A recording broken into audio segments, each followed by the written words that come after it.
쓰려면은 아낀다고 내일 아침에 안 아프지 않습니다. 다 쓰십시오. 광복 80주년 25년 차 댄스 가수가 전해드리는 오늘의 마지막 곡. 저는 25년째 대한민국의 연예인입니다.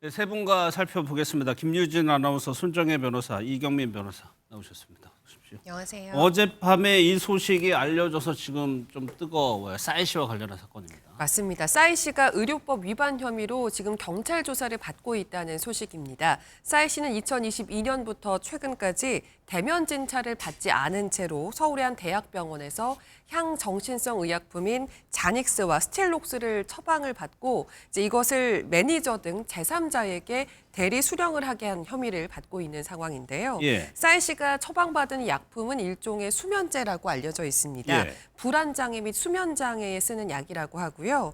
현재 싸이 씨에게 이 약을 처방한 대학병원 교수도 피의자 신분으로 입건이 돼서 그렇죠. 조사를 예. 받고 있다고 합니다. 경찰은 제보를 통해서 이 같은 정황을 포착을 하고 최근에 이 해당 대학병원을 압수수색을 해서 진료 기록 등을 확보한 것으로 전해지고 있습니다. 예. 그러면 여기에 대해서 뭐 사안이 좀 커 보여서 이게 뭐냐면 싸이 씨 측에서 입장을 냈어요. 그 입장까지 한번 좀 볼까요?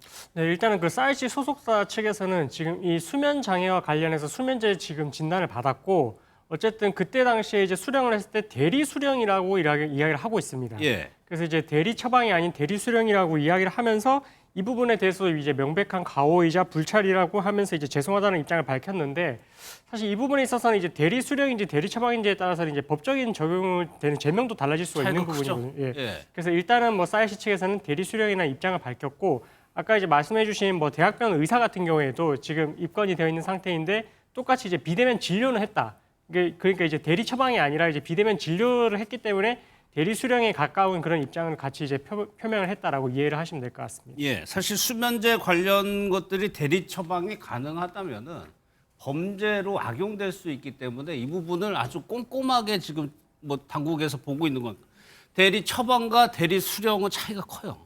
그렇습니다. 두 가지로 분류해 볼 수 있는데요. 진료를 직접 했느냐, 그리고 처방전을 직접 받았느냐. 원래는 진료도 직접 해야 되고 처방전도 직접 받아야 되는 것이 원칙인데요.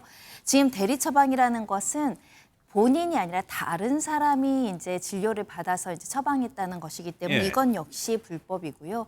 현재 경찰은 의료법 위반을 적용하고 있습니다. 의료법에는 환자를 직접 진찰하거나 시술한 사람 아니면은 이렇게 이제 처방을 할 수 없도록 되어 있는 내용들이 있는데 환자랑 의사 모두 처벌하는 조항이 있습니다. 만약에 그 약물이 향정신성이나 마약류이고 또 오남용 의료가 있는 약물로서 이 의사 목적에 치료 목적에 사용했다라고 한다면 마약류 관리법도 적용할 수 있지만 현재로선 싸이 씨한테 마약류 관리법이 적용된 것은 아니고요. 예. 이 대리 수령의 문제는 이런 겁니다. 그 처방, 그러니까 진료는 본인이 받았는데 처방전만 남이 이제 수령했다 이렇게 보시면 될 것 같은데요.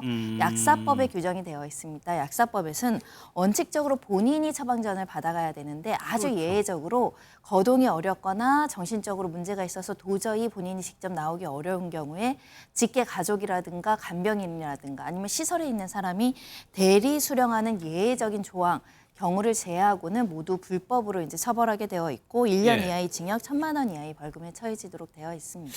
일단 싸이 씨 측에서 이렇게 해명을 내니까 의료계에서는 약간 좀 의문을 제기하기도 합니다. 맞습니다. 한 현직 의사가 SNS에 이런 글을 올리면서 예. 싸이 씨의 해명을 굉장히 반박을 했습니다. 싸이 씨 측이 처음에는 비대면 진료를 했다고 하다가 비대면 처방을 받았을 뿐 대리 처방은 아니라고 하다가 대리 수령을 받았다. 이제 이렇게 말을 바꿨다라고 주장을 하면서 예. 싸이 씨가 처방받은 이 약품들은 비대면 진료와 처방 자체가 법적으로 불가능한 약이라는 걸 뒤늦게 깨달아서 이렇게 말을 바꾼 것이다. 이제 이렇게 주장을 하고 있습니다. 그러니까 해명을 하려다가 오히려 잘못을 시인한 셈이 된 것이다. 이런 지적인데요. 예. 그러면서 싸이 씨는 지금 대리 수령이라고 표현을 하지만 누군가가 처방전을 대신 받으면 그게 대리 처방이다. 이 의사는 그렇게 주장을 하고 있어요. 결국 싸이 씨나 처방해준 의사나 모두 처벌을 피하기 어려울 것이다. 이런 말을 덧붙이기도 했습니다. 그러니까 대리 수령했다는 저 목적어도 중요해 봅니다. 그러니까 처방전을 대리 수령한 것인지, 약을 그냥 대신 타온 것인지 경찰 수사를 통해서 좀 면밀하게 밝혀질 부분이 있는 것 같은데 지금 이 상황에서 그럼 대중들은 이 사건을 좀 어떻게 보고 있습니까? 일단은 최근까지도 싸이 씨가 콘서트라든지 그렇죠. 굉장히 활발하게 활동을 했기 때문에 충격이다라는 반응이 대부분입니다. 이제 그 중에서도 일단 경찰 수사가 지금 진행되는 상황이니까 조사 결과를 지켜봐야 된다 이런 중립적인 의견도 있는 반면에 법을 어기고 수면제를 받은 것이 명백해 보인다, 명백한 잘못이다 이제 이렇게 비판하는 목소리가 공존하고 있습니다. 예, 일단 그 부분에 대해서는 소속사 측에서도 잘못을 인정을 했죠. 이 부분이 더 확대될지가 여부인데 또 앞서 뭐 저희가 전해드린 것처럼 비대면으로 수면제를 처방받았다 이런 말도 나왔는데 이경배서 이것도 가능했나요 지금? 이게 코로나19 그 심각 단계 그때 당시에는 한시적으로 허용이 됐습니다. 이 비대면 진료가 허용이 됐는데 그때가 이제 기간적으로 2020년 2월부터 2021년 9월까지 그때 기간 동안에는 이제 한시적으로 이제 비대면 진료가 허용이 됐고요. 근데 2021년 11월부터는 그때부터는 다시 이제 원칙적으로 돌아가서 이제 대면 진료를 이제 할 수밖에 없는 상황인데 지금 싸이 씨가 문제가 되는 게 지금 2022년 이후에 이제 싸이 씨가 이제 이 수면제 처방을 받았다라고 하고 있거든요. 그럼 해당이 안 되는 거죠? 그렇습니다. 그러면 이제 그때는 이제 대면 진료를 할 수밖에 없었던 상황이라서 그래서 이 부분이 지금 법적으로 지금 문제가 되고 있는 상황입니다. 그럼 앞서 이 처방한 대학병원 교수도 비대면으로 진료했다라고 하면은 이 교수 의사도 좀 문제가 될 수 있는 겁니까? 그렇죠. 의사가 사실은 이제 어떻게 보면은 뭐 환자 입장에서는 잘 뭐 몰랐다 이렇게 이제 주장을 해볼 여지도 있지만, 근데 이제 물론 그게 받아들일지 여부는 의문이긴 한데 의사 입장에서 더더욱 이제 이게 비대면 진료가 금지돼 있다는 걸 누구보다 잘 알거든요.